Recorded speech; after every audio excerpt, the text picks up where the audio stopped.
ஒருத்தவன் ஒரு 3rd ஸ்டாண்டர்டில் இருக்கான், அவன் 4th ஸ்டாண்டர்ட் போகிறான். 3rd ஸ்டாண்டர்டோட பேசிக் நாலேஜஸே டெவலப் ஆகாமல் ஒருத்தவன் 4th ஸ்டாண்டர்ட் போகிறது மூலயமா அவன் 4th, 5th, 6th, 7th எல்லா ஸ்டாண்டர்டுமே டவுன் கிரேடில் தான் இருப்பான். அவன் அப்கிரேடே பண்ணிக்க மாட்டான்.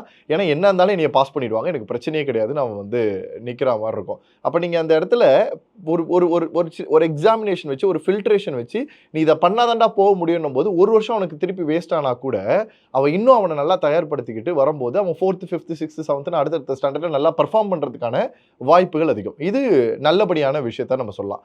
இதே தப்பான கண்ணோட்டத்தில் நீங்கள் பார்த்தீங்க அப்படின்னா எப்படி இருக்கும்னா, இது மாணவர்கள் சார்ந்து இருக்கும்போது நல்ல விஷயத்தை பார்க்கலாம்.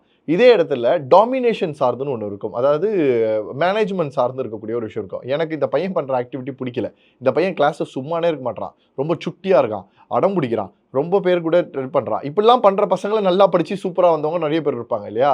அவர்கள் படிப்பை மட்டும் பார்க்காம அவனோட வெறும் ஆட்டிடியூடை மட்டும் பார்த்து அதை காரணமாக வச்சு அவனை எப்படியாவது ஃபெயில் பண்ணணும்னு நினைக்கக்கூடியதும் மிஸ்யூஸ் பண்ணக்கூடியது நடக்க ஆரம்பிக்கலாம். ஸோ இந்த ரெண்டும் ஈக்குவலாக பேலன்ஸ் பண்ணுறதுல தான் சக்சீடிங் இருக்குன்றதை நான் நம்புகிறேன்.